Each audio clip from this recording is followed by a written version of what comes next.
Yo quisiera hacer una presentación que comienza más o menos el 2014, en que se armó todo el programa solar, un programa que ustedes conocen en el sentido de que hoy día tenemos muchas fotovoltaicas, sí, pero que es necesario entenderlo de otra manera. En la situación que se usa del 2014-2015, nosotros nos dimos cuenta en el programa que había una capacidad en el norte de Chile tan enorme que tenemos que utilizar la capacidad solar también para la industria, no solamente para la energía eléctrica, sino que también el solar en todas sus características: solar térmico, solar fotovoltaico, solar de combustible, etcétera, ¿no? Y eso es un poco el tema, ¿no? Claro. ¿Y por qué el territorio? ¿Y por qué entender el territorio pasa a ser súper importante en el desarrollo económico? Y voy a dar dos ejemplos clásicos. Un ejemplo es Suecia. Suecia tenía hierro a muy bajo, digamos, estaba en la calle, si se quiere. ¿Ah? Y si uno dice la metalurgia sueca, ¿de dónde viene? Bueno, un barco vikingo tiene 17.000 clavos. De por ahí viene la metalurgia sueca. Y tenía relación con su territorio. Correcto. ¿No? En otros lugares se hacían de otra manera. Y ellos en el siglo XVII comenzaron a desarrollar la metalurgia en escala. La mayoría del hierro que se hizo en el principio de la revolución industrial siempre fue sueco. La exportación de los suecos, además que los suecos tienen las estadísticas de los años del siglo XVII, del siglo XVIII, del siglo XIX, cómo desarrollaron, y eso venía todo del territorio. Si no, no hubiera aparecido, ¿no? Lo mismo sucedió con Holanda, que Holanda, el territorio que ellos tenían tenía una cantidad enorme de viento, y desarrollaron lo que son los, que ustedes todos lo han visto en Holanda, el tema de los molinos de viento. Los molinos de viento le permitió a ellos sacarle el agua a los pantanos y le permitió hacer trabajo de cerrazón para madera, etcétera, etcétera.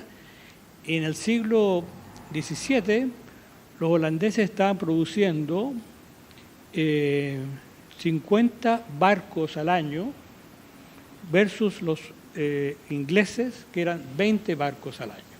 Y eso permitió lo que nosotros pudimos ver después del proceso de imperio de los holandeses, ¿no? Y el territorio, Y nosotros en Chile en general hemos tomado los procesos económicos, tecnológicos, etcétera, etcétera, sin relación específica del territorio, sin entender el territorio bien, excepto en las áreas agrícolas, ¿no? En las áreas agrícolas. Entonces es un poco la reflexión inicial. ¿Qué quiero comentar?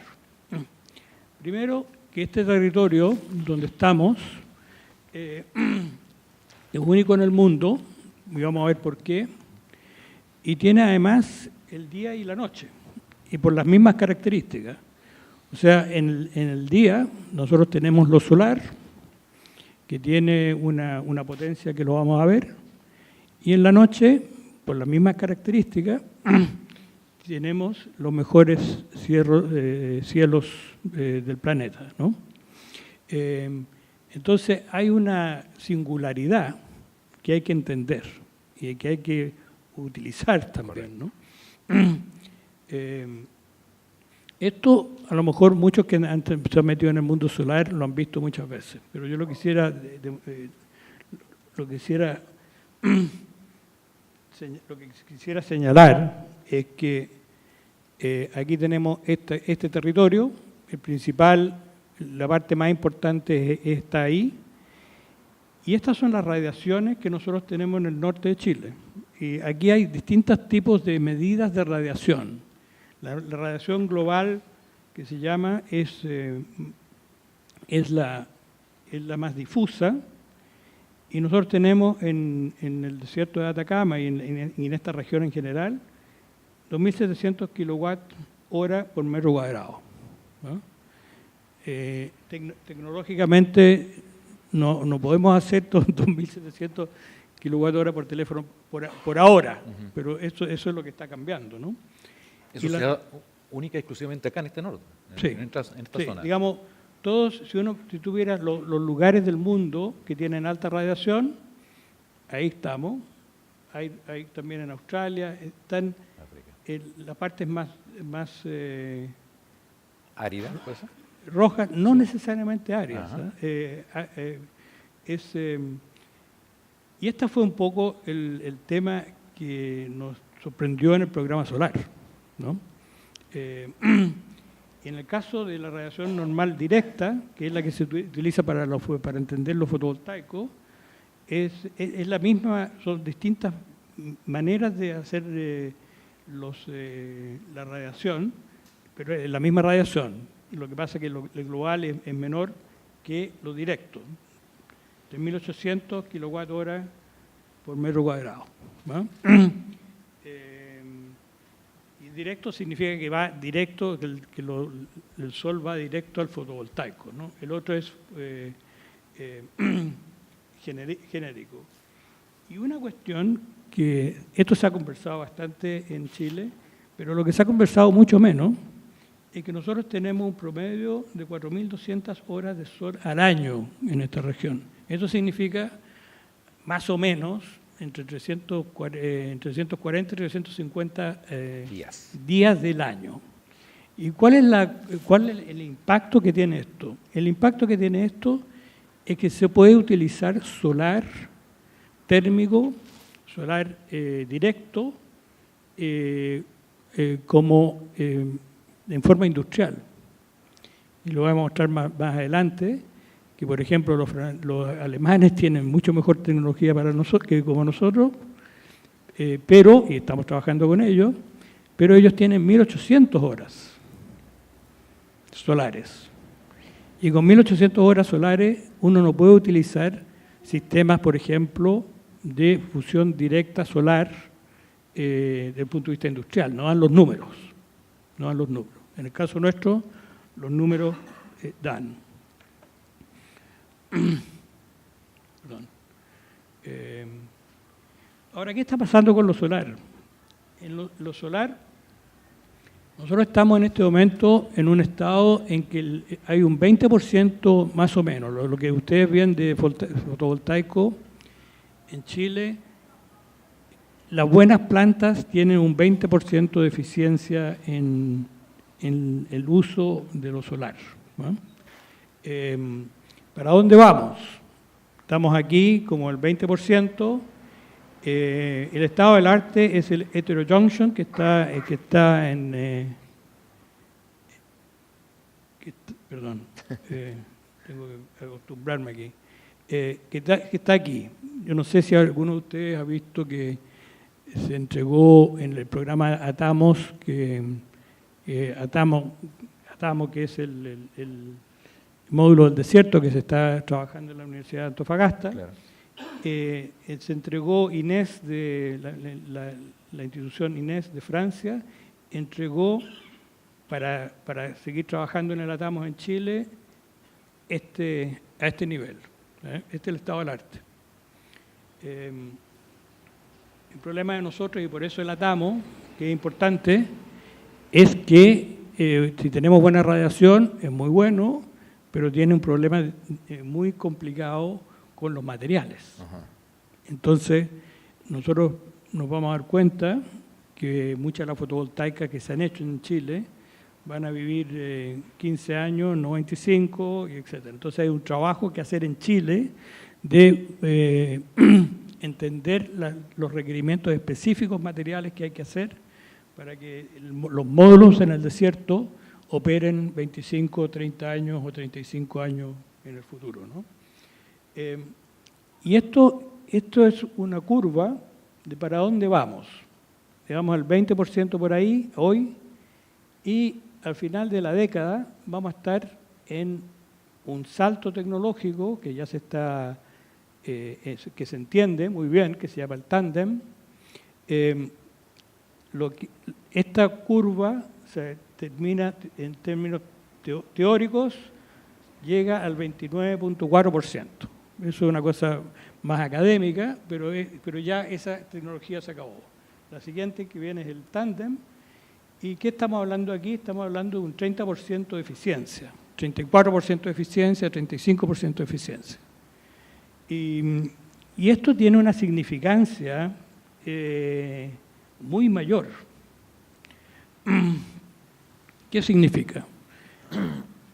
Significa que nosotros si tenemos que un 5% mayor de eficiencia es un 25% más de eficiencia de un modelo fotovoltaico, de un módulo fotovoltaico de 20%.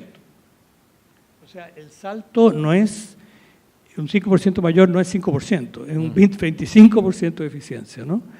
Yeah. Y esto significa que una planta de 40 megawatts, aquí yo hice una cosa como muy simple, ¿no? Pero esto significa que una planta de 40 megawatts que requeriría 120 hectáreas, lo puede hacer en 90 hectáreas.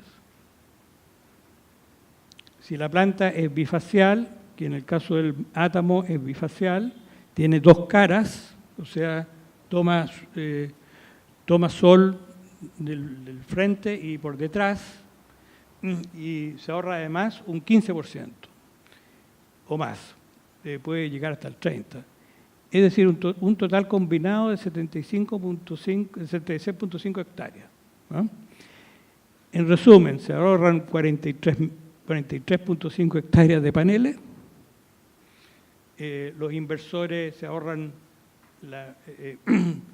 esas hectáreas de inversores, de cables, de sistemas, ahorros de operación, de limpieza, de mantención, y el costo de la nueva celda fotovoltaica produce esto muestra que la nueva celda fotovoltaica produce una catarata de ahorros, ¿no?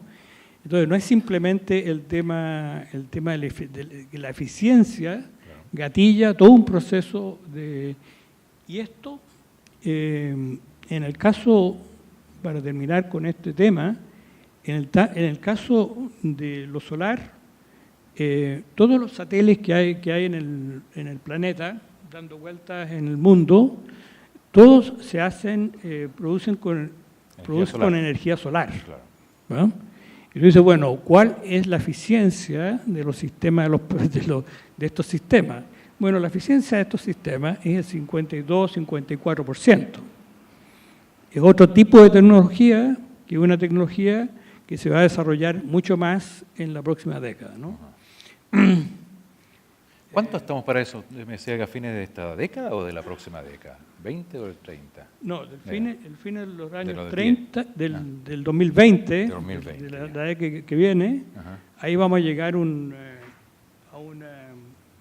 30%, ¿no? Y la siguiente fase es llegar con los sistemas que tienen los satélites, ¿no? Y por lo tanto, ¿por qué esto es importante? Eso significa que nosotros, y este territorio en particular, el destino es más bajos costos eléctricos. Claro. O sea, esta idea que siempre teníamos, que la electricidad iba a subir, etc., aquí está como para abajo por mucho tiempo, ¿no? Yo no voy a meterme mucho en las fotovoltaicas porque son bastante conocidas, etc. Quiero mostrar otras características de lo solar, y estas son las plantas fotovoltaicas clásicas y que están con esos rendimientos que vamos a ver en el futuro, ¿no? Ahora, yo quiero decir que en los rendimientos tú dices, bueno, ¿cómo puedes uno decir, proyectar de esta manera y decir que va a ser en esta época y que más o menos en estas curvas que se hacen, ¿no? Se hacen de lo histórico. Lo histórico, si yo debería haber hecho puesto una curva de 10 años atrás, la curva y la realidad va a pasar más o menos igual, ¿verdad? Correcto. Entonces, es una predicción muy precisa y que tiene más que ver con procesos industriales que con procesos científicos, ¿no? Esta es la planta fotovoltaica, estas son las plantas de concentración solar de potencia, esto es el caso del Cerro Dominador. María Elena, ¿no? ¿Ah? María Elena es. Exactamente. Y estas plantas, entre paréntesis, son súper importantes para Chile. Digamos, todas las modelaciones que se han hecho para el cambio climático y para la descarbonización de la matriz eléctrica, hace estas plantas muy, muy importantes. Ahora, esta que está aquí es más o menos antigua. Esta se empezó a armar el 2014, ¿verdad? Y tuvo una serie de problemas, etcétera, que no tenía nada que ver Todavía no entra en funcionamiento. Claro, que no tenía que ver con la tecnología, sino que tenía que ver con la finanza, Sí. etcétera, etcétera, ¿no? Y la empresa que estaba operándola, que le fue mal, etcétera, ¿no? Pero, entonces esto está operando con $100 el megawatt hora. Si se hiciera hoy día, esto sería entre 60 y $50 el megawatt hora, ¿no? 50 y 60 megawatt hora. Sí. Ahora, la diferencia de estas plantas, comparado con las fotovoltaicas que están a 21 y para abajo, es que estas operan 24/7. Esto es solar 24/7, de día y de noche. Entonces, lo que se hace es, se calientan sales durante el día, estas sales que además vienen del desierto de Atacama, y se usa en la noche esas sales que están a 500 grados, 550 grados, para hacer funcionar con vapor generadores. ¿Verdad? Y eso es el solar, que se A ver, se para que hace entendamos un poco, con las sales. estos son espejos, ¿no es cierto? Espejos Que calientan que calientan arriba, la torre, ¿ya? y eso es lo que calienta los 500 grados. Perfecto. Los 500 Las grados, sales. ¿no? Y entonces una parte se utiliza durante el día y la otra parte se usa en la noche, Ajá. ¿no? Para la noche. Y esto es una característica de este tipo de plantas y de otras plantas industriales en que tú tienes que tener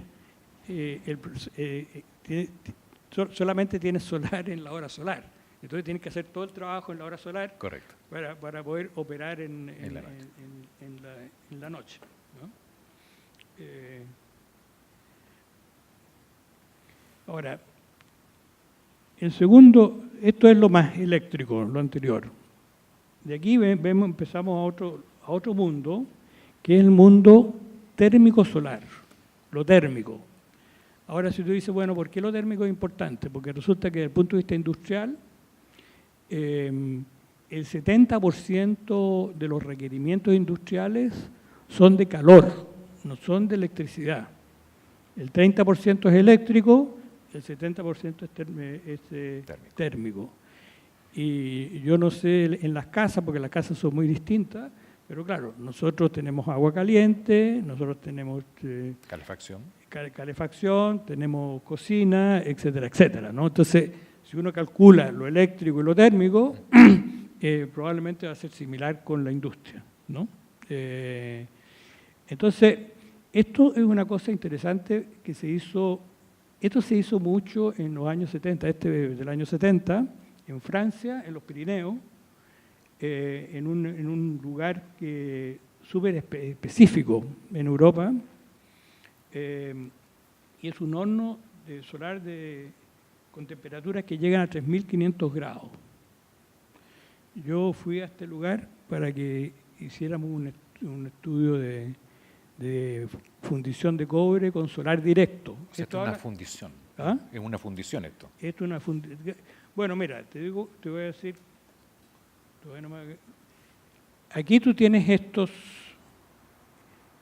espejos solares que lo entregan para allá, ¿va? Y esto hace un punto y la fundición es esa. Está aquí. Correcto. ¿Va? Está aquí. O sea, llega a 3.500 grados Celsius. ¿Y para qué se utiliza esto? Para, por ejemplo, estudiar los materiales que se necesitan para las bajadas de la atmósfera. Ya, los transbordadores espaciales. La pintura de los barcos de guerra, Ajá. etcétera, etcétera. Históricamente esto se armó para tener temperaturas enormes, porque la única manera de hacerlo antes era con explosivos. Claro, y con explosivos no te ayudaba a entender el problema, ¿no? Abiertamente resistencia a materiales. Sí. Y esto es en Francia. Y ellos tienen 3.500 horas solares porque se pasaron como 2 años buscando el lugar en que podían poner la mayor cantidad posible de tiempo solar, ¿no? Y esto es lo térmico más grande. Si nosotros hiciéramos esto en el desierto de Atacama, sería bastante más chiquitito. Claro. ¿Va? Para la misma cantidad de... Tenemos más radiación. Sí. Claro. O lo haríamos del mismo porte, pero probablemente llegaríamos a 4.000, 5.000 Celsius. Eso, por ejemplo, si veíamos el mapa anterior con el que partiste, esta es la zona del Pirineo que es Francia, era de color verde, es de color verde, versus rojo que es nuestra zona. Por lo tanto, Sí. mayor radiación solar acá. Sí. No, la radiación es mucho más baja que Chile. Claro. Sí. Esto es en Alemania, en Colonia. Esto es el DLR. El DLR, no me digan, yo no lo puedo decir en alemán, Ya. ¿ah? Porque una de estas cosas alemanas, pero es la NASA alemana. Y la NASA alemana ha estado trabajando hace mucho tiempo sobre los temas térmicos, y uno de los proyectos que yo fui a ver para entender bien estos temas es aquí tiene el espejo. Este espejo le entrega sol a este, y este está completamente, se puede manejar en muchas maneras, y la fundición está aquí. ¿No? Este proceso. Viene el sol, se refracta el sol y se produce. Y esto es una placa de acero inoxidable perforado. Correcto. Para darse cuenta de que esta cuestión se puede hacer, ¿no? Ahora ellos están trabajando en el reemplazo de los laboratorios que están en el espacio, y la idea es producir el próximo laboratorio en la Luna. Uh-huh. y utilizar lo solar térmico para hacer y la Luna no tiene atmósfera, por lo tanto tiene una capacidad enorme de radiación. Claro. Y es el trabajo que están haciendo. Esta otra área es también en Alemania, es del ER, en otro lugar, y este es un caso interesante, porque este es un caso muy pertinente para nosotros. Este caso es el uso en esta torre solar para producir, esto se ve como muy grande porque es una torre de investigación y desarrollo. ¿Ah? No es que la torre, si uno la hiciera aquí, va a ser completamente distinto, digamos, pero es para testear, ¿no? Y es 100 grados Celsius 1000 en Alemania. ¿Ah? Esto sería para nosotros como 1400. Ah, claro. ¿Ah? Ahora, tenemos que darnos cuenta que en el acero estamos hablando de 1250, 1300, ¿no? Y por ejemplo, en la peletización que hace la CAP en el norte de Chile aquí, claro, para entregarlo el hierro a la exportación, se necesitan 1250 grados. ¿No? Puntos de Claro, fundición. y hoy día se hace con gas y diésel, ¿no? Y esto se puede hacer con solar directo. Correcto. Y los alemanes, como decía antes, tienen en este lugar específico, Jülich, 1800 horas. Entonces no pueden hacer fundición con solar. O tendrían que hacer un enjambre de sistemas para cuando haya sol, cuando no haya sol, etcétera, etcétera, ¿no? O sea, con esto estamos hablando que la minería perfectamente puede tener fundiciones solares a muy bajo costo aquí. Muchísimo. Claro. Sí, claro. Eso es nuestro Y cobre. eso es lo que yo quiero Ah. mostrar. Digamos que nosotros podemos, en la próxima década, digamos que queda un año, podemos Sí. empezar a trabajar estos temas, y la CAP en particular conoce esto y lo fue a ver, y yo lo fui a ver con ellos. Y claro, ellos tienen Huachipato. Huachipato Claro. es antiquísima, y la ventaja que tiene también para la industria es que las emisiones son radicalmente distintas. Entonces tú tienes un proyecto, porque el hierro en Chile es un hierro con premium, porque es magnetita, igual que los suecos, el mejor hierro, ¿no? Entonces si tú tuvieras mejor hierro y además bajo emisión, Claro. puede hacer un valor agregado mucho mayor, ¿no? Baja emisión y bajo costo también. Sí. Esto es producción de vapor, de mediana temperatura, cero emisión. Cuando lo ven ustedes aquí, se dicen, bueno, ¿cómo funciona este sistema? Hay los cilindros parabólicos, yo no sé si lo ven ahí, se ven poco, digamos. Pero estos cilindros parabólicos se ponen en un sistema de ¿Como invernadero? como Sí. invernadero. Sí, claro. ¿Y por qué? Porque resulta que si lo tienes sin invernadero, tienes que tener unas estructuras muy fuertes por el viento, etcétera, etcétera. Entonces aquí, con eso, se resuelve todo el problema de que los cilindros parabólicos, que son, aquí estamos hablando de temperatura de 400 grados, ¿no? A 400 grados hay gigawatts de esto en el Golfo. Ahora, en el Golfo, paradójicamente, se utilizan para liquificar el petróleo, El petróleo, claro. ¿no? Pero es termosolar típico, ¿no? Es una empresa norteamericana, se llama Glass Point. Lo otro, esto es muy interesante para nosotros. Es un módulo térmico solar que va de 50 grados a 180 grados, o sea, está justo después de la ducha. Claro. Digamos, después A los que les o sea, gusta más abajo bañarse con agua muy estás en la caliente. ducha, ¿no?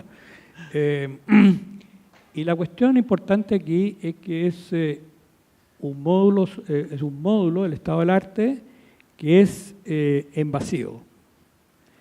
Y el hacerlo con vacío significa que no tienes convección. No hay O pérdida. tienes muy poco convección, entonces no tienes casi nada de perder. Entonces en lo solar tú puedes llegar con esto caliente hasta más horas que lo solar. Correcto. O cuando llegue en la mañana esté caliente, ¿no? Entonces esto es una tecnología importante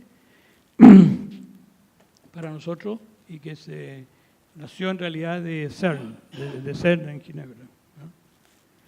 Entonces, ¿qué significa esto en la región, ¿no? Con estas oportunidades solares confluyen costos bajos eléctricos, en primer lugar, térmicos, y yo voy a hacer ahora una conversación sobre los combustibles, pero esta es un poco la situación, los componentes básicos de la competitividad. O sea, nosotros vamos a tener costos eléctricos bajos, costos térmicos bajos, Claro. y como la tecnología térmica está emergente, ¿no? la eficiencia va a aumentar, ¿no? Y en el caso de los combustibles es lo mismo. Entonces, en este caso, podemos llegar a emisiones casi cero y bajando, en la medida que la eficiencia está aumentando, en procesos que históricamente han tenido un alto impacto de estas emisiones, ¿no? Tuvimos una conversación muy importante con las empresas que recogen el aluminio para reciclarlo, y esto se puede hacer en Chile.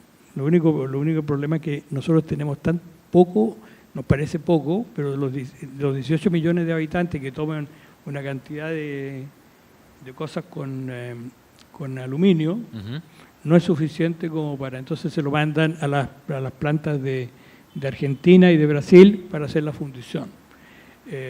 Y se podría hacer en Chile con las fundiciones siempre y cuando que haya una demanda de componentes específicos, y ellos no estaban en eso, digamos. Pero en la medida que empiece a entenderse esto mejor, yo creo que se va a trabajar más estos temas. En el caso del aluminio estamos hablando de 800 grados Celsius, digamos, bastante menos que... El valor agregado al futuro es de producción verde. Yo creo que si nosotros vamos a hacer algo en el futuro, hagámoslo de producción verde, no tiene ningún sentido seguir con lo mismo.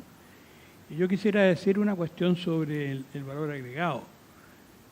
Hay mucha gente que le dice a la minería que la minería tiene que hacer valor agregado. No, la minería en ninguna parte del mundo hace valor agregado. La industria metalúrgica hace valor agregado. Entonces le compra a la minería y hace el valor. Claro. Pero pedirle a un Codelco o a un BHP que se ponga a hacer metalurgia es otro negocio. Es otro negocio, es otro sistema, es otra problemática, ¿no? Su negocio es la extracción, ¿no? Exacto, sí. Entonces, otra problemática que hay que... Ahora, en el caso de los combustibles solares, aquí tenemos los principales actores de los combustibles solares de la minería, que son los camiones mineros, claro. Y voy a hablar sobre este tema, y este es el nuevo tipo de camión que va a venir, que son autónomos. No tiene cabina, ¿no? Tiene cabina, es decir, no es... No tiene cabina, es autónomo. Ahora yo quisiera decir una cosa muy clara, que tú no puedes poner un autónomo y un humano en la misma mina, o tienen todos los autónomos o no, porque no... ¿Con eso quiere decir que el humano puede cometer el error?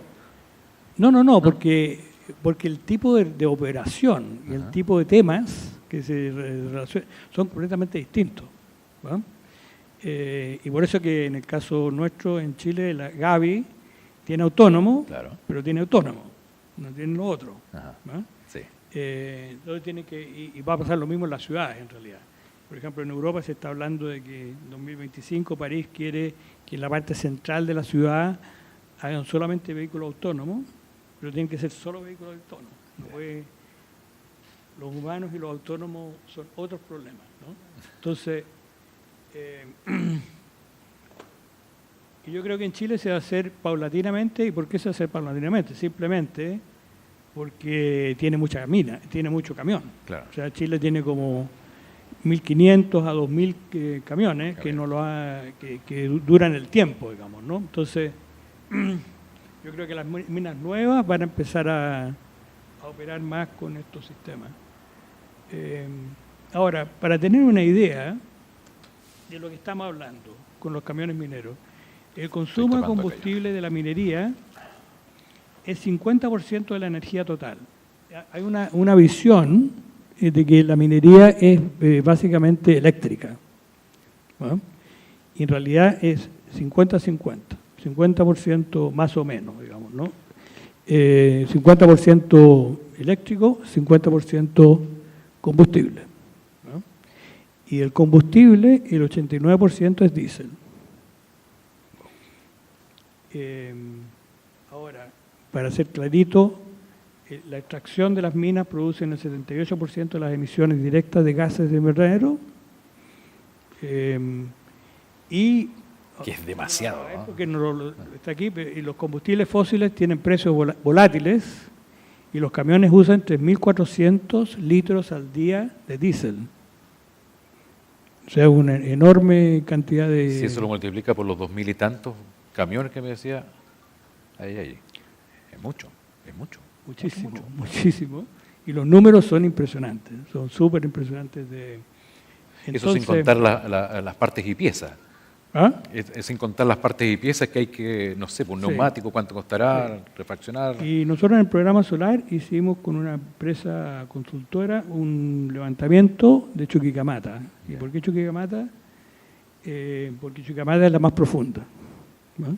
Entonces el camión tiene que ir 1.400 metros para arriba, 1.400 para abajo. Por eso ¿no? hoy día es más cara la operatividad. Para ver cuáles eran las posibilidades de utilizar hidrógeno en los camiones mineros.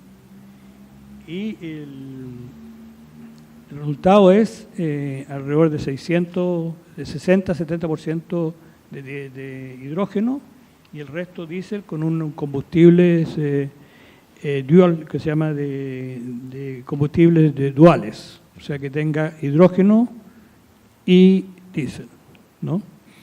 Y el diésel se necesita por la potencia, Claro. ¿no?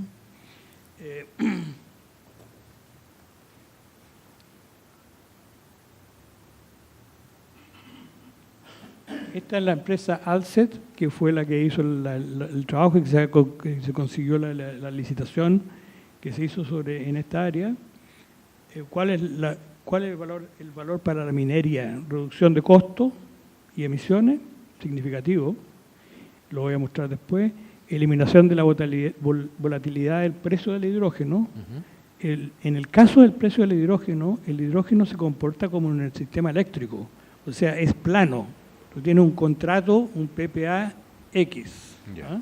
Pero no es que si hay un problema en el Golfo de Pérsico o Arábico, se te complica la... Y la tecnología no requiere cambiar las operaciones actuales, en el sentido de que hay que hacerle un kit al camión para hacer eso, y hay que hacer una infraestructura al hidrógeno, pero no cambia la minería, ¿no? Claro. Aquí están los datos más o menos para que nos demos cuenta de qué estamos hablando. Aquí la camioneta. La camioneta es un tamaño de 2 litros y consume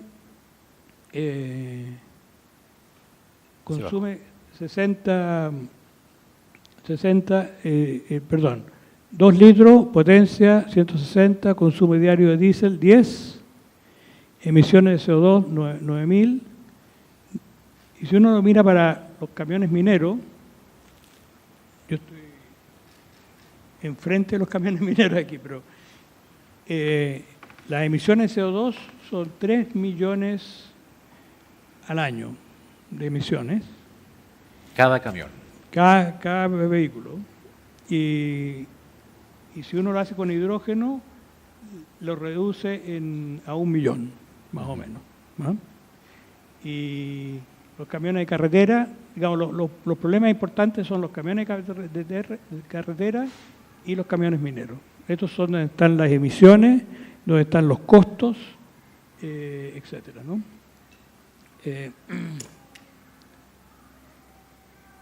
Ahora, ¿en qué estamos con esto? El proyecto de los camiones de hidrógeno, con hidrógeno, se licitó el año pasado, en febrero del año pasado. La empresa que la dirige es Alset, que es una empresa de origen austriaco, pero curiosamente el controlador es chileno. Entonces se cambió ahora la empresa toda a Chile, se está trabajando con Japón y se está trabajando con Austria, y las empresas que están involucradas son BHP, Cobre, Anglo American y CAP. Y la universidad es la USACH, la Católica de Santiago Y hay otras empresas, pero estas empresas son proveedores. Y la UNE importa un aporte muy importante, y por eso que es austriaca originalmente, es porque en la Universidad Tecnológica de Graz es donde está el Silicon Valley de estos temas. Ya. De estos temas, ¿no? Ahora, pregunta es, ¿cuánto van a empezar a entrar los camiones mineros con hidrógeno? Y los pilotos van a empezar a entrar el 2021. O sea, dentro de 2022, poco, 5 años más. Sí. Y se 6 está años trabajando más, con claro. Japón, 3 años más. con varias empresas. El NTT de Data es como el que está trabajando con las empresas, pero hay como 5 o 6 empresas japonesas que tienen mucho que ver con la infraestructura del hidrógeno y del camión. Y en Graz se está haciendo en los bancos de prueba, unos bancos de pruebas enormes, el uso de los motores. Se están trabajando los motores, ¿no?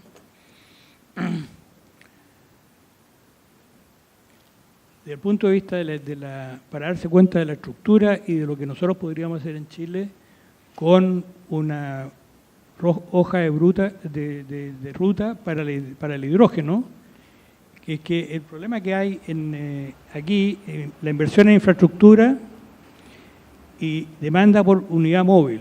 En el caso del hidrógeno para la minería, la inversión es muy chiquitita comparado Con la demanda. con la cantidad del sistema. Y al revés está el caso de los autos. Los autos tienen una inversión en infraestructura gigantesca, Ajá. pero te dan unos pocos litros, ¿no? Entonces hay una oportunidad importante aquí, entre paréntesis, el proyecto es con los camiones mineros, pero también ya se está hablando con las empresas de barcos y de los camiones mineros, ¿no? Y de los camiones pesados, porque ellos también tienen un interés muy importante de desarrollar, especialmente los barcos. Y esto yo lo quisiera pasar bastante rápido. Este es un proyecto sueco del acero, ¿ah? Demanda del acero al 2050, si ustedes se dan cuenta, 2050, la mitad es reciclaje, la otra mitad es nuevo, ¿ah? Wow. Este es un proyecto que se hizo en prefactibilidad 2010 al 2020. Se diseñó un piloto que se va a empezar a operar el 2021 al 24. Y a partir del 2025 o por ahí, ellos van a hacer esta planta de hidrógeno, la planta del hierro. Este caso es el caso actual de los suecos. ¿Cómo mirar esta lámina? Una tonelada de acero crudo produce 1.600 kilos de CO2. ¿Ah? Y esta es la planta, cómo está funcionando. Claro, rápidamente digo. Y esto es lo que están haciendo con hidrógeno. Correcto. Entonces cambian la fundición por hidrógeno, ¿no? Ajá. Y en vez de tener 1.600 kilos, tienen 25 kilos de emisión, ¿no? Y además muchas otras temas energéticos interesantes y temas igual que pasa con la minería en Chile, que esto es plano. O sea, Nos están quedando poquitos minutos, Juan, para que podamos recibir preguntas de los... Esto para simplemente decir que el cobre va a aumentar, la demanda de cobre va a aumentar en el mundo por muchas razones, incluido la electromovilidad. Qué bueno eso. ¿Ah? Qué bueno escucharlo. Sí. Bueno, y finalmente, para terminar lo del territorio, es una cosa muy breve porque hay mucha astronomía Claro. en las discusiones que han habido hoy día y ayer. El impacto en la noche, esto es lo que viene en Chile, que Chile va a tener el 70% el 70% de La los observación. observatorios en la Tierra, ¿no? Claro. ¿Y qué es lo que se ha trabajado con esto? Porque nosotros históricamente lo que hemos hecho es entregado un pedazo de terreno a un observatorio, pero no hemos hecho más, ¿no? Y ahora se hizo un proyecto que empezó el 2016, principio del 2016, de utilizar la astroinformática como un proceso que permita crear capital humano, que permita trabajar con la industria, etcétera, etcétera. Y lo que está sucediendo ahora es el Big Data. Data Observatory, ¿no? Que se lanza el martes, ¿no? Entonces, yo tampoco puedo decir mucho que se va a lanzar, pero el Data Observatory se va a lanzar con datasets de valor global, porque va a utilizar las características de la astronomía. Yo quiero decir que la astronomía en Chile, cuando la astronomía tenga el 70%, va a tener más datos que la Internet en el mundo, ¿no? Solo. Estamos al debe ahí con el 5G nosotros, para esto, ¿no? Para que después se pueda desarrollar bien esto. No, 5G es para Porque ¿cómo yo transporto esta información, este dato? Es un problema. En realidad, todo como se transportan ahora, Ajá. Alma tiene su propia línea, Perfecto. los otros tienen su propia línea, etcétera. Y todos los que vienen, esa es parte de la conversación con ellos, ¿no? Con fines de transferencia tecnológica, no eran fines, sino que fines de transferencia tecnológica, formación de talento, promoción de desarrollo científico, impacto en la economía. Entonces, ¿por qué? Porque si nosotros combinamos lo que decía antes para la minería y para la región con la digitalización, Claro. estamos en una situación súper interesante, ¿no? Con eso termino. Gracias. Gracias.